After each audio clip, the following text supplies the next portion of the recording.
Break کے بعد خوش آمدید۔ نشریات کو مزید آگے بڑھاتے ہیں، سیٹ پہ ایک اور نعت خواں کا اضافہ ہو چکا ہے جن کا میں تعارف کراتی چلوں، اسامہ بغدادی۔ بغدادی صاحب کیسے مزاج ہیں آپ کے؟ آج آپ ہمیں کون سی نعت رسول صلی اللہ علیہ وسلم سنانے والے ہیں؟ بسم اللہ۔ سبحان اللہ، سبحان اللہ، one of the most favourite نعت۔ یہ تو مجھے مطلب نعت تو نعت ہے سب، لیکن ان کی فیوریٹ۔ سبحان اللہ۔ جبھی میری سبحان اللہ۔ ہو سنگے در تمہارا یا رسول اللہ، جبھی میری ہو سنگے در تمہارا یا رسول اللہ، جبھی میری ہو سنگ در تمہارا یا رسول اللہ، یہی ہے ایک جینے کا سہارا یا رسول اللہ، یہی ہے ایک جینے کا سہارا یا رسول اللہ، اور تم ہی ہو بے سہاروں کا سہارا یا رسول اللہ، تم ہی ہو بے سہاروں کا سہارا یا رسول اللہ، تمہیں کو ہر دکھی دل نے پکارا یا رسول اللہ، تمہیں کو ہر دکھی دل نے پکارا یا رسول اللہ، اور زمانہ چھوٹ جائے روٹھ جائے کچھ نہیں پرواہ، زمانہ چھوٹ جائے روٹھ جائے کچھ نہیں پرواہ، نہ چھوٹے ہاتھ سے دامن تمہارا یا رسول اللہ، نہ چھوٹے ہاتھ سے دامن تمہارا یا رسول اللہ، اور دکھا دو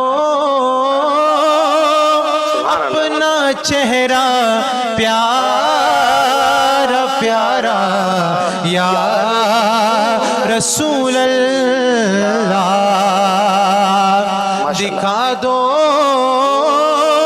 اپنا چہرہ پیارا پیارا یا رسول اللہ، خدا را جیتے جی کر لو نظارہ یا رسول اللہ، خدا را جیتے جی کر لو نظارہ یا رسول اللہ، یہی ہے ایک جینے کا سہارا یا رسول اللہ، اور بروز حشر میرے اس یقین کی لاج رکھ لینا یا رسول اللہ بروز حشر میرے اس یقین کی لاج رکھ لینا تمہارا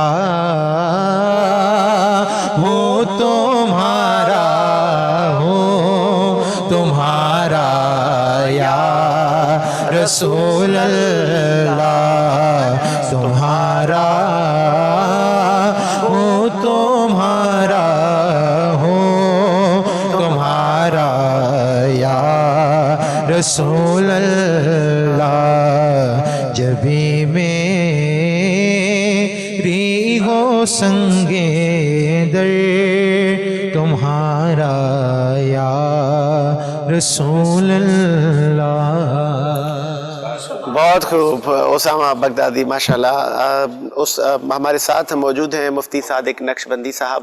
ہماری کوشش ہوتی ہے کہ جو دینی اور شرعی مسائل ہیں ان پر بھی وہ روشنی ڈالیں اور رمضان المبارک کی کیا فضیلتیں ہیں، پہلے عشرے کی کیا فضیلتیں ہیں، ان پر بھی ہم بات کریں. مفتی صاحب پہلا عشرہ قریب تک آ گیا ہے، ختم ہونے جانے والا ہے، اختتام کی طرف جا رہا ہے. جی جی اور بھی ہمارے پاس دن ہیں دو. کیسے ہم ان عبادتوں میں مزید خشوع و خضوع میں اضافہ کریں؟ کن کن چیزوں پہ ہمیں زیادہ فوکس کرنا چاہیے؟ پہلے عشرے کی اور کتنی امپورٹنس ہیں جو کہ شاید بہت سارے لوگوں کو علم میں نہیں، پتہ نہیں، اگر آپ ہمیں بتائیں. میں یہاں پر ایک بات عرض کرتے ہوئے آگے عرض کروں گا. ہمارے شیخ حبیب صاحب بیٹھے ہوئے ہیں. حضرت ابراہیم بن ادہم سے کسی نے کہا کہ حضرت گوشت بڑا مہنگا ہو گیا ہے. آج بھی ہمارے معاشرے کے اندر مرغی بڑی مہنگی ہو گئی ہے.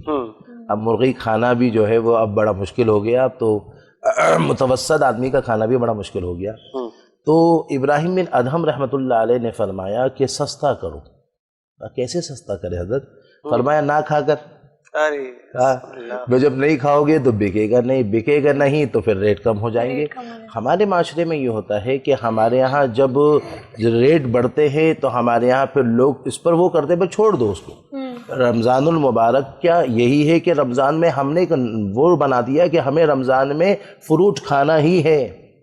ہمارے پھر یہاں ہوتا ہے کہ اگر کوئی دیندار شخص ہوتا ہے وہ کہتا ہے یار میں چاہتا ہوں کہ تھوڑا سا تقوی و پرہیزگاری کی طرف آؤں. اب وہاں امتحان ہوتا ہے اس کا اور اس کی بیوی کا. بیگم کہتی ہے کہ بھائی تمہاری وجہ سے بچوں کو میں وہی سادہ کھلاؤں گا، سارا سال سادہ کھائے، رمضان میں بھی سادہ کھائے، تو یہ بڑا مشکل ہو جاتا ہے.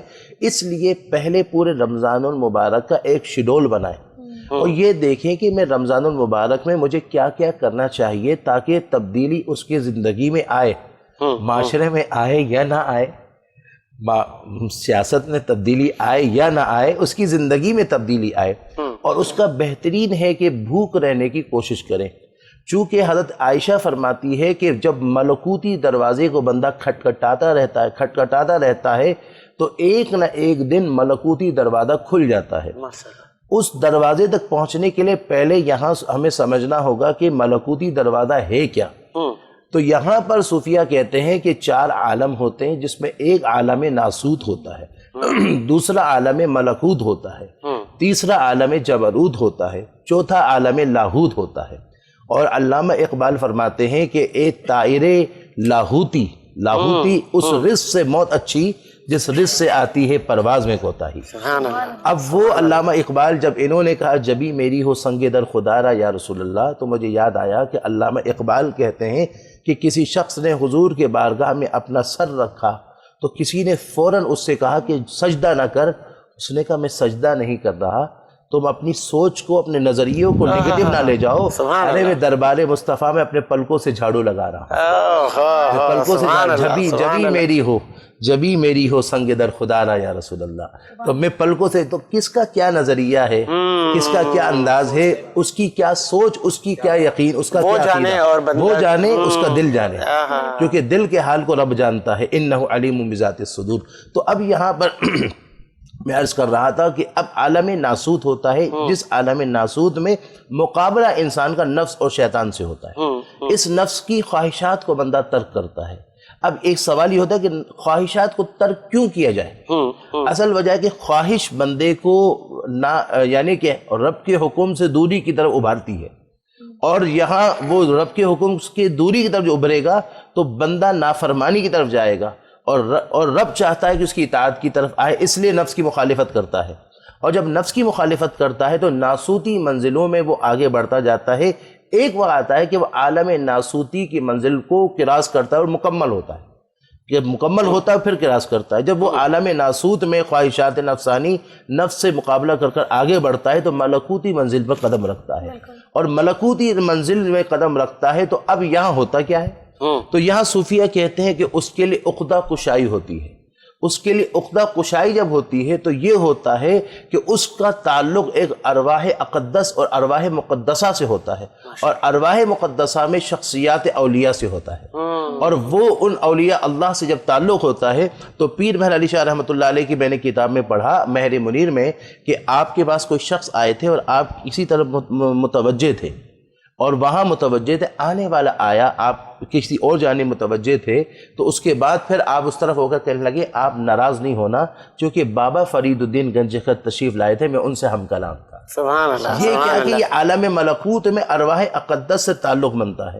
وہی پیر مہر علی شاہ جب دادا صاحب کے دربار میں گئے تو سامنے قرآن پاک تھا اور آپ تلاوت فرما رہے تھے، اور دادا صاحب کے سجادہ نشین کہنے لگے اپنے صاحبزادے تھے کہ پیر صاحب جب فارغ ہوں تو لے کر آنا، تو آپ نے صاحبزادے کھڑے رہے، جب فارغ ہوئے تو سجادہ نشین کے پاس گئے، کمرے میں بیٹھے، آپ نے کہا تھوڑی دیر قرآن پڑھنے کے بعد پھر ہم دادا صاحب سے باتیں کر رہے تھے۔ یہ ہوتا ہے ملکوتی منزل میں ارواح اقدس سے تعلق۔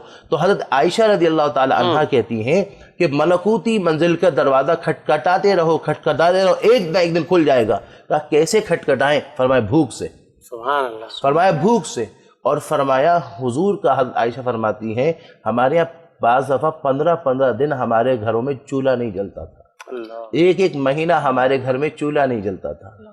پوچھا کہ جب چولہا نہیں جلتا تھا، آج ہم اپنے گھر میں دیکھیں تو ہمارے گھروں میں دبا کر راشن موجود ہوتا ہے، ہر خواہش پوری کرتے ہیں ہم۔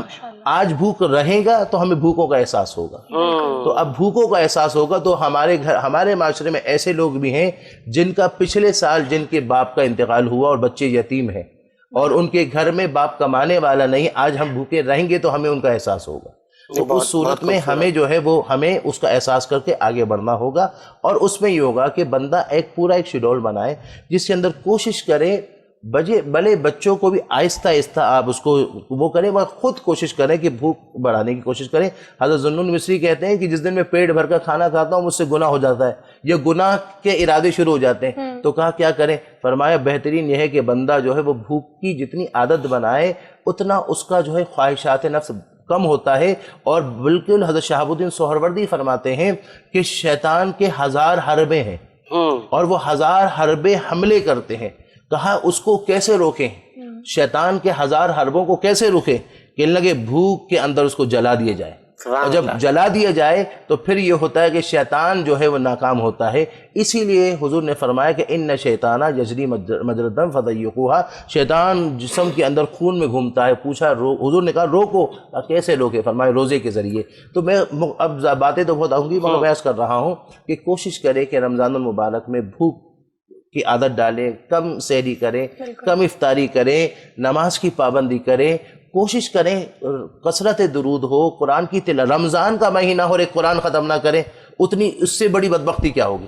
مسلمان عام دنوں میں ختم کرے نہ کرے، رمضان میں تو ایک قرآن ختم کرے۔ بہت اچھی بات کی۔ اور مفتی صادق کی ایک اور تو یہ خصوصیت ہے کہ وہ بہت ساری چیزوں پہ روشنی ڈال دیتے ہیں۔ ایک ہی سوال میں شیخ صاحب میں آپ کی طرف آؤں گا، بینگ اے بزنس لیڈر، بہت سارے چھوٹے بڑے تاجر اور تنظیمی ڈھانچے، بہت سارے معاملات آپ فیس کرتے ہیں۔ موجودہ پاکستان کی جو معیشی کنڈیشن ہے کہ ہماری معیشت ڈاؤن ہوتی جا رہی ہے، تو مہنگائی بھی بڑھ رہی ہے، کچھ اس حوالے سے کوئی ایس او پی یا کوئی ایسی آپ پالیسیز مرتب کریں اور وہ ایک چارٹرڈ آپ اگر حکومتوں کو دیں کہ جی ہمیں بھی جو آپ کی معیشت کی جو ٹیم ہے، جو بہت بڑے بڑے آپ کے ایکسپرٹ بیٹھے ہوئے ہیں، ان میں ہماری بھی تجویز لیں، ہم بھی آپ کو بتائیں گے، کیونکہ ہم بھی اسی شعبے سے وابستہ ہیں کہ کیسے مہنگائی کو کنٹرول کرنا ہے۔ جو اشیاء خوردنوش کی لوگ چھپا دیتے ہیں، ذخیرہ اندوزی کرتے ہیں، اس کو کیسے، اس کی روک تھام کیسے کرنی ہے، اس حوالے سے کوئی آگے بڑھیں معاملات؟ بسم اللہ الرحمن الرحیم. جیسے بھی مفتی صاحب نے بات کہی بہت اچھی بات کی. میں یہ سمجھتا ہوں کہ ہمیں اسی چیز پہ آنا چاہیے اور میں خالی ذمہ داری یا مقصد ہے کہ اس کا قصوروار حکمرانوں کو نہیں ٹھہرائیں گے. ہماری بدقسمتی کے لیے کہ ہمارے حکمران بھی اچھے نہیں آتے اور ہم بالخصوص عوام بھی اچھی نہیں ہے. پاکستان کی 25 کروڑ عوام ہے جس میں میں بھی شامل ہوں. شیخ صاحب کچھ حکمران تو اچھے ہوں گے, ایز اے حکمران اچھے نہیں آتے, کچھ بات یہ کہ عرصہ 40 سال میں امید ہے اللہ سے کہ اللہ تعالیٰ اچھے حکمران عطا کریں اور مطلب ان کو اس چیز کی سمجھ ہو کہ اس ماہ رمضان کے مہینے میں اور بالخصوص 12 مہینے وہ ایک اپنی جگہ پر ہے. حکمرانوں کو ایک پالیسی بنانی چاہیے, ایسی جامع پالیسی بنانی چاہیے. جیسے مفتی صاحب نے کہا کہ فروٹ مہنگا ہو جاتا ہے, مرغی بھی غریب کی پہنچ سے دور ہو گئی ہے, تو سبزی اور دالیں بھی غریب کی پہنچ سے دور ہے. پوری دنیا میں دیکھیں, میں نے دنیا کے ٹور کیے, وہاں پہ میں نے دیکھا جب ان کا نیو ایئر کا سیزن آتا ہے یا ان کا کرسمس آتا ہے, آپ یقین دیکھیں ملٹی نیشنل کمپنیز ان پہ سیل لگا دیتی ہے. ہماری بدقسمتی کہ ہمارے لوگ بھی اگر وہ چیز 100 روپے کلو لا رہے ہیں کوشش کرتے ہیں کہ 200 روپے کلو بیچ دیں. ارے سر آپ اتنا پروفٹ لے لیں جتنا آٹے میں نمک ہو, تاکہ وہ غریب آدمی تک بھی پہنچ جائے, اسے ہر شخص کو مل جائے. اب مسئلہ ہمارے یہی ہے کہ خوردنوش اشیاء جو ہیں وہ ان دنوں پہ پر لگ جاتے ہیں. جیسے ابھی پرائم منسٹر پاکستان نے اعلان کیا چینی جو ہے 60 روپے 65 روپے کلو بکنی چاہیے, نہیں بک سکتی, 100 روپے سے اوپر ہے. اب جہاں چینی مل بھی رہی ہے تو وہاں تو کیا حکومتی ریٹ نہیں ہے؟ سر حکومتی ریٹ نہیں ہے, ہماری بدقسمتی ہے. ظاہر ہے جیسے حکمران ہے جیسی عوام ہے اب حکمران بھی ویسے ہی آ رہے ہیں. جب دینی بات ہو رہی ہے اللہ کی رضا تو بات انسان کو وہ کرنی چاہیے جو ایک بہتر ہو. ہماری بھی کچھ کوتاہی ہیں. شیخ صاحب آپ نے جملہ کیا کہا, میرا خیال کہیں اور تھا, جیسے حکمران جیسی عوام ویسے حکمران. حضور کا فرمان ہے کہ جیسے تم ہوگے ویسے تمہارے والی ہوں گے. دیکھیں جس جگہ اب ہم اگر ٹاک شو میں ویسے بیٹھے ہو نا, سیاسی بیان دے رہے ہو تو الگ چیز ہے. جب ایک روح پرور محفل ہو رہی ہو, اللہ کے اس مفتی بیٹھے ہو, علامہ بیٹھے ہو, 6 لوگ بیٹھے ہو اور دین کی بات ہو رہی ہو, رمضان المبارک کا مہینہ ہے تو انسان کو سچ بھی ادا کرنا چاہیے اور اچھی بات بھی کرنی چاہیے. تو میں یہ سمجھتا ہوں کہ یہ چیزیں حکومت تو ساتھ ساتھ دیکھے, لیکن عوام کو بھی چاہیے کہ اپنے سے چھوٹوں کا خیال کرے. اگر اللہ نے آپ کو اس قابل بنایا ہے کہ آپ بزنس کمیونٹی میں بھلے ٹھیا لگا رہے ہو, دکان ہے آپ کے پاس, تو ریٹ ایسے کریں کہ غریب آدمی اسے پرچیز کر لے. بس قسمت یہی ہے. اسی طرح آپ یہ دیکھ لیں کہ ابھی 6 ماہ پہلے اس سسٹم کو اگر ہم جاتے ہیں اس طرف کہ ایک سیاست ہماری یہاں دینی جماعت نے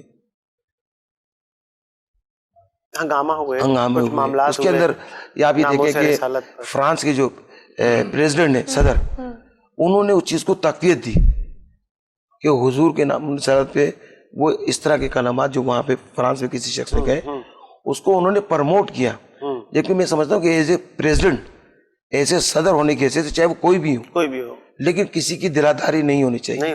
بے شک. تو امت مسلمان میں ہم سمجھتے ہیں کہ ہمارا دین, ہمارا ایمان یہ ہے کہ حضور صلی اللہ علیہ وسلم کی شان میں اگر کوئی گستاخی کرے تو مجھ ناچیز کی جو نا گردن بھی کٹ جائے نا, ہمارا سب کچھ قربان, ہر چیز قربان ہے. ہمارے بچے قربان, ہمارے ماں باپ قربان, ہم قربان, ہماری دولت جان سب کچھ قربان. قرآن کہتا ہے, یہ آیت نازل ہوئی نا, وَلَوْ أَنَّا كَتَبْنَا عَلَيْهِمْ أَنِ اقْتُلُوا أَنفُسَكُمْ, کہ اگر ہم فرض کر دیں کہ اپنے آپ کو قتل کرو, یہ آیت آئی نا کہ اگر ہم فرض کر دیں کہ اپنے آپ کو مار دو, یہ آیت اتنے حصہ آئے تو ابو بکر صدیق فوراً کھڑے ہو گئے.